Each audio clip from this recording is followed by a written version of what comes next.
Good morning. Making some mojo, some coffee. Some coffee? What do you think about doing the van tour? Oh, jeez. Holding your coffee? Making coffee. Mm-hmm. Do you want to explain to them what we've done so far? The updates? And then we'll show them. We went ahead and put a nice curtain rod up in here. And we put some black curtains in right here. I sewed them and made them. Yeah, I did. The man can sew. And that cuts off the two front seats, makes it nice and dark. Ended up doing some shades here for the windows, which is basically reflective material. And then I went to Joanne Fabrics and got this material. It's almost like a rain material, like a raincoat. We used 3 in adhesive and put on it. And then It's a spray adhesive? Yeah, and then sprayed it, pressed it real nice, and then they fit in the windows, all the windows real good. I don't have to have curtains, and it's nice and tight against the walls, so you don't got curtains hanging over, taking up space. Ended up getting inverter. We did choose a 2000 watt Renogy pure sine wave inverter. We'll show you where we installed it and how we did.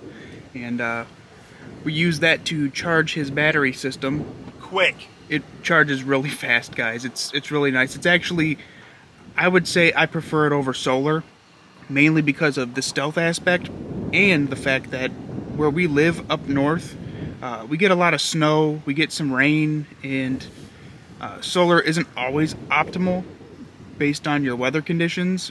And this literally charges from like 0% within up to about an hour and 10 minutes fully charged. Yesterday was at 40%, and we drove 40 minutes down the road and it was already at 99%. So it's a really great system the way we have it set up. It's efficient, and it works very well with a hybrid system because of the fact that the engine in a hybrid makes the vehicle an extremely energy efficient generator. And what's great about it is the engine charges the hybrid batteries, and since the inverter is running off the 12 volt starter battery, which is for your headlights, your stereo, your starting the vehicle, the hybrid battery always makes sure that your 12 volt battery is topped off at 12 volts or 14 volts while running. So what that means is you always have power to the 12 volt battery. You don't have to worry about destroying a alternator in a standard vehicle, a standard internal combustion engine, and it just works out very well. So I think he's happy with how it's running and how it works. He has a switch up front that he can turn the inverter on and off while he's driving, which is what I would recommend. Is when you're driving, just flip it on and recharge, or if you're stationary, you can recharge. What's nice is that switch has a light on it too. So this is a switch right here. I set it on my cubby. When I turn it on, lights come on. And what's nice is my cup holder's right there, so I never forget not to turn it off, because the last thing you want to do is not turn it off and you come out and your battery is dead to your hand. Yep. So it's a very nice system. Well, I think I'm going to go ahead and hop out of my vehicle real quick, which we'll be showing you guys soon. Sorry, it's been a while. We really want to give you an update, but we've been so busy with moving stuff down to another area where my father is storing a lot of his other stuff. He moved a lot of his personal items, which isn't really much. Honestly, it was probably a quarter of what you could put in his van is what it was. It's amazing what I downsized. Yeah, like so 2 totes, some fishing poles, which I'll probably put in here. They slide underneath the floor real nice, and my tackle box. Yep. But really not much at all. But he's down in an area which we won't disclose for privacy reasons. There is one thing that we are missing with this update, and it is the diesel heater. We were supposed to put one in and I think we might be delaying that a little bit because we're waiting on the part. We're gonna go ahead and show you guys the update. All right, here we go. All right, so we're gonna go ahead and unplug this real quick. This is the fridge. So the refrigerator's unplugged. This right here is an extension cable that runs through here all the way over to here. And plugged in it right now is the microwave. So if we needed to use the microwave, you could use it. You can see the lights on in the corner. And you can use the coffee pot up there, or we can also use the induction stovetop up there. And we made sure we had a really good thick cable rated for high wattage to make sure that the cable doesn't get hot or melt. So I'm gonna go ahead and unplug it real quick. This is the charging cable that charges the battery system. So I'm gonna unplug this. We're gonna remove this battery. By removing this panel, we have access to everything down in here. I still want to use bins, but we don't have bins at the moment because I don't want things touching this inverter because the inverter can get warm at times. But we aren't really using more than 50% of its total capacity, so maybe it won't get warm. It does have fans built into it if it does need to keep cool. So the way this is ran, and I know it kind of looks unorganized with all the cables the way it is right now, but right here is a 110 outlet like your standard house. And this is the cable that charges the battery system, and it comes up and over, and that's what this cable here is for. This is the extension cord that goes over towards the microwave area right over there. This is the positive cable that goes into the 12-volt battery, and the negative cable that goes in the 12-volt battery. You can see how those are installed. The negative is right here, bolted down, and then the positive is underneath right here. So it is bolted into the factory 12-volt starter battery. Pop this panel back on. So that's how the inverter works. Inside the van, I ran a cable all the way up through here, down and around underneath the bed platform, which is the reason why I like the elevated bed platform. You can run cables, anything like that you need. And there's this little switch, a remote switch by Renogy.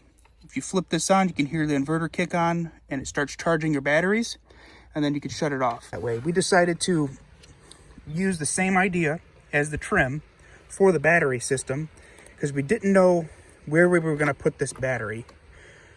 So we just decided to kind of make it blend in with the build by doing the trim piece and burning the wood. All you guys have to do, so I've had some comments about how we did this wood. All you have to do to burn the wood, you just take a torch, like a propane torch, you torch it till it gets burnt to the way you like it. And then all you have to do is spray some polyurethane spray over it. And that's pretty much how we did all of this. Like it's very easy and cost effective. And you can make something that is extremely cheap look beautiful and kind of premium by doing so.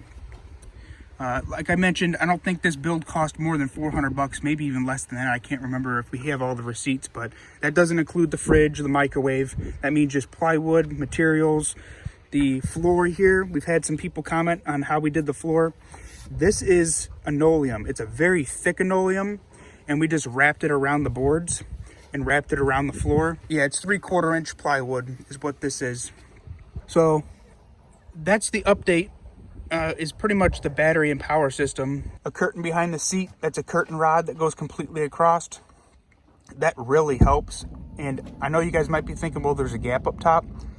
You can't see anything through that gap by looking in the front, which is kind of cool. And it's nice because if the heat and air's running,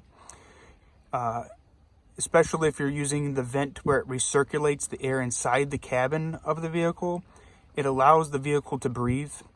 You could see half the curtains closed. The other curtain... Plus, if you put the visors down, yeah, it covers anything up and through here. You can't even see anything on yeah, it. you can't see anything at all. So it's kind of nice and convenient that way. The diesel heater, it's going to be installed under here somewhere, in this back corner. And when we do that, we'll tag you guys along so you guys can see what that looks like. But yeah, this is pretty much it for now. Then my cup of mojo, my coffee. Black Rifle.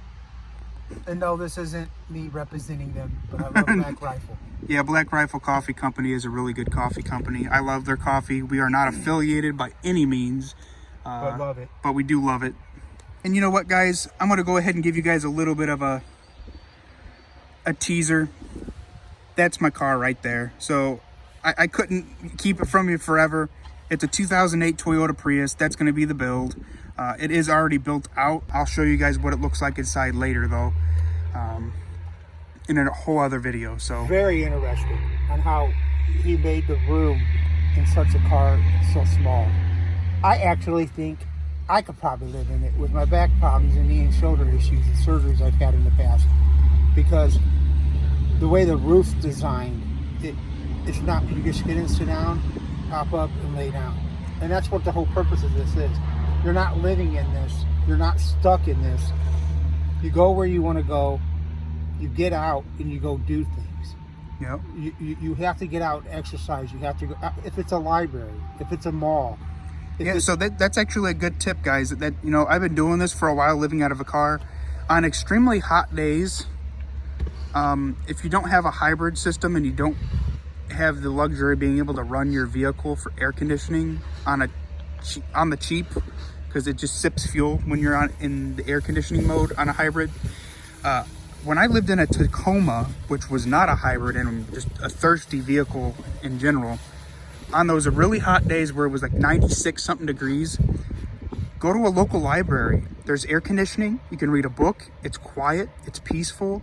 Another thing you can do is, if you're desperate, park your car under a shade tree if you can find a shade tree and a parking spot by trees. A lot of cities have removed a lot of trees, and I don't think people realize how important trees are. They help you keep cool, and it keeps things, well, it's cooler. That's what I'm trying to say. So I don't know why we're removing trees from parking spots. Maybe it is to keep people from staying there, like a deterrent or something. But if you guys are desperate, try to find a shade tree to park underneath. Another thing I used to do, and this might not be for everybody because you have to have self-control, walk around a mall. You know, if it's, you know, extremely hot, they have air conditioning. But if you have a hard time with walking past something and not buying something, maybe walking in a mall is not for you. Maybe go to a gym if you want to do that. Coffee shops, buy a cheap coffee and sit there at the table. Maybe read a book, a magazine, bring your laptop, computer, tablet, whatever you have, so you can keep cool that way. You could go to a nice park, but yet there's a lot of wildlife reserves. And even on the nice days, grab a blanket, go lay underneath the shade tree and cool off. Yep. I mean, some people, they're not in the best of health, you know, but still there's always that one tree that's close enough you could get to. Yep. Or if you're decently in health, take breaks. Walk a while, take a break and sit down. Usually these places have benches you can sit down at. And don't let it stop you. If it takes somebody 30 minutes to do this trail and it takes you an hour and a half, what do you have to do anyways? Yeah, enjoy you're trying life. Take a trying to break. enjoy life. Yeah, take a break, man. You know your limitations, you know your body, and only you know your body. Yep. And if you can't, you can't. Turn around, go back. Take your breaks on your way back. But Yep. you need to get out because you can't be stuck in any vehicle. I don't care what it is. It could be the biggest RV. You have to get out. Yeah, it's there. There is one other thing I wanted to mention, and I know it's not going to pertain to everybody because not every state has doesn't have access to water like some of the states we live in. I lived in Indiana primarily the majority of my life. I currently am a resident of Wisconsin, and there's lakes everywhere. On hot days, I don't care what I look like. I don't care what people think of me. Yep. I hop in the lake and I cool off. Yep. And Yes. I enjoy myself by doing that. We have everything a micro apartment has, and there's one thing that we do have, us nomads, that the standard 9-to-5 guy, and I'm not picking on people because I've been a 9-to-5 guy the majority of my whole life, and I still am while living in a car, is you're not locked into a lease. You're not stuck in a house that you're mortgaging. you have your freedom, and that's what's truly important to me is my freedom. So if you're too cold and you're too hot, yeah, fire it up and go somewhere where it's warm. Fire it up, go somewhere where it's cooler. Yep. Or be tough and deal it out. If you have what you need, and you can, exactly, you know. If you're doing this because you want to, and you're doing it to save money, if it's in a severe situation where you're extremely cold and you're fearful for your life, get a cheap hotel, you know, because the amount of money that you're going to save, and you know what, some people might not save money. It depends on your vehicle, it depends on your spending habits, it depends on your bills, your monthly, all of that. It depends on your income too, so I can't speak for everybody. But if you're doing this to live in a car to save money, you probably have the mindset of lowering expenses as much as possible. So if you're in a situation where you have to get a hotel because it's extremely cold and you're fearful for your life, do it. Don't feel bad about it, because you're not spending $6, $7, $8, $1,000, $1,100, $2,000, $3,000 in rent or a mortgage to live every month. So I don't know. I'm 27 years old and I love this lifestyle. I'm not changing it by any means. The only thing I would do differently is I've seen a few van lifers online, and I'm going to mention one person because I like the way he does things, and it's Van City Van Life. I like the way he does things, and I like the fact that he's not doing the conventional nomad lifestyle. He's doing it slightly different by having a shop or a home base, I guess. Me, I just want to shop with 2 garages, kind of like what he has, so I can work on my vehicle, have another vehicle. I want a van. I don't have to worry about the fuel mileage, because if I'm working local, I could stay in my van. And then if I want to travel, I have my rig here, the Prius. 2008 Prius is fuel efficient. I have plenty of room in there, and that's my house. That's my house, it's my vehicle, it's everything to me. So if I could live in that, I can live in a van. I'll continue using what I have used, cheap $35, $40 storage units where I can keep certain items there that I might not need. Thankfully, 95% of my possessions are in my vehicle, and I don't own a lot, so I'm not worried about it. If something were to happen to my car, everything can be replaced. I'm not worried about it.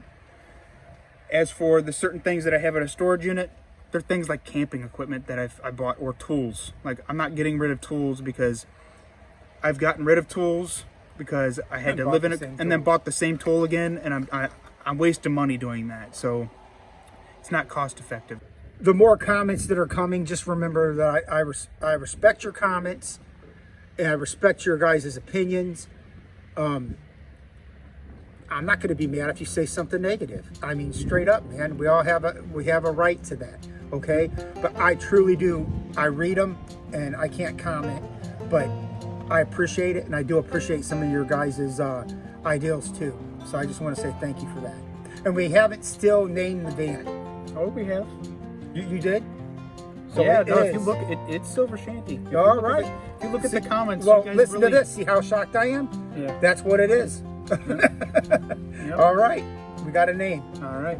We're going to cut it here, so guys, we'll see you later. This is Jay the Minimalist. Peace out.